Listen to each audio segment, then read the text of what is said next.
Hey guys, this is Priyanka Manigandan and welcome back to my channel. Today we're going to see the importance or significance of Visarjan, Ganesh Visarjan. Let's get started. The immersion of the Ganesha idol after 7 days of worship is a practice rooted in ancient Indian spiritual traditions. It carries a deep philosophical meanings connected to the cycles of nature, the concept of impermanence, and the balance between the material and spiritual realms.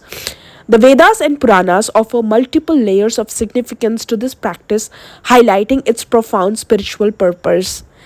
The crafting of Lord Ganesha's idol from clay is not merely symbolic but has a deep connection to the Vedic principle of creation from natural elements. According to Vedic cosmology, all life and material existence emerge from Prakriti, that is nature, and eventually dissolve back into it. The use of clay for Ganesha's idol signifies our own emergence from the earth and our eventual return to it, echoing the eternal cycle of birth and death that the Yajurveda emphasizes.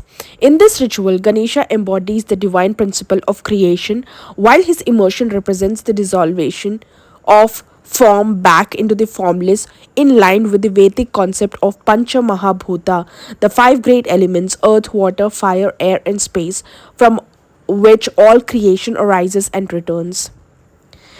The number 7 holds significant spiritual importance in Vedic and Puranic traditions. The Atharva Veda mentions that 7 is a number associated with spiritual completion and transformation.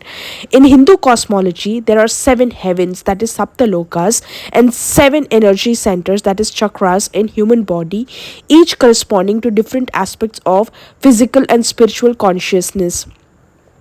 Worshipping Ganesha for 7 days represents the gradual purification of these energy centers, preparing the devotee to let go of attachments.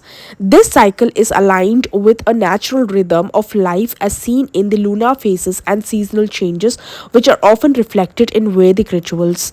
The 7 day period allows for the complete manifestation of Ganesha's blessings, which, according to Ganpati, Artha Vaisirsha bestow wisdom, prosperity, and removal of obstacles. The Skanda Purana and Ganesh Purana provide deep insights into the symbolism of immersion. In these texts, the concept of Laya is crucial to understanding the Visarjan. Ganesha is invoked from the cosmic consciousness and, after a period of worship, must be released back into that consciousness. This reflects the Hindu understanding of life as a temporary manifestation of eternal energy. The Ganesh Purana explains that the immersion ritual symbolizes the devotee's detachment from material forms. It teaches the spiritual lesson of Vairagya, that is non attachment, reminding us that while we celebrate and worship physical forms, there are transient and true divinity lies beyond these temporary manifestations. Ganesha's immersion is an act of returning to the cosmic waters, much like how every living being, after fulfilling their purpose, must return to the universe. Water holds a sacred place in Vedic rituals. According to the Yajurveda and Samaveda, water is not just a purifying element but the source of life itself.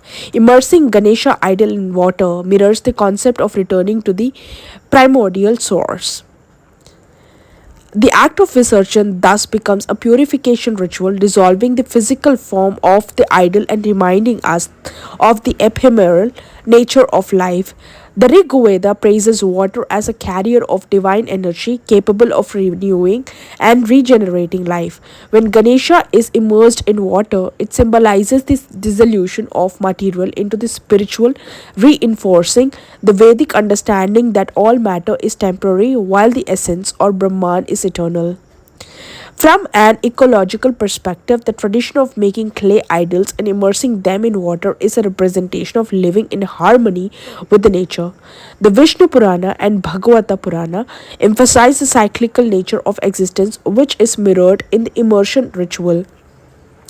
By returning Ganesha to the water, we acknowledge the interconnectedness of life and the universe, respecting the natural cycle of creation, sustenance, and dissolution.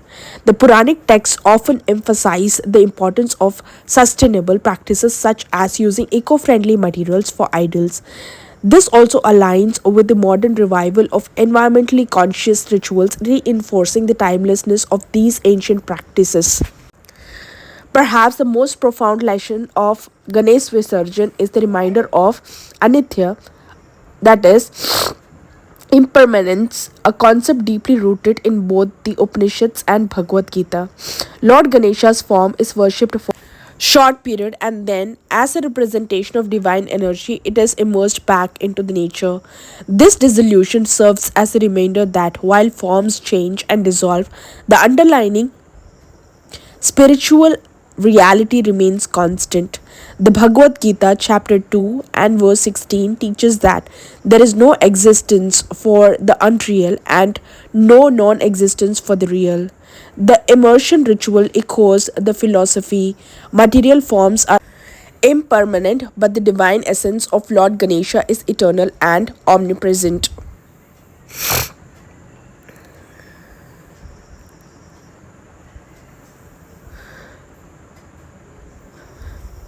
Lord Ganesha's Visarjan is the act of returning an object used for worship back to the nature. Hindu worship is filled with symbolism, and every act and ritual has a deep spiritual meaning behind it. The immersion of the murti in water is known as Visarjan. This practice is particularly prevalent in the worship of Lord Ganesha. Lord Ganesha is invoked in a clay murti and puja is performed. The Almighty is realized through the five senses. Adoration to the deity's beautiful form, the sweet scents of the flowers with which puja is performed by touching the murti in obeisance with our hands, partaking the prasad offered to the deity, and listening to these slouches and mantras for the deity.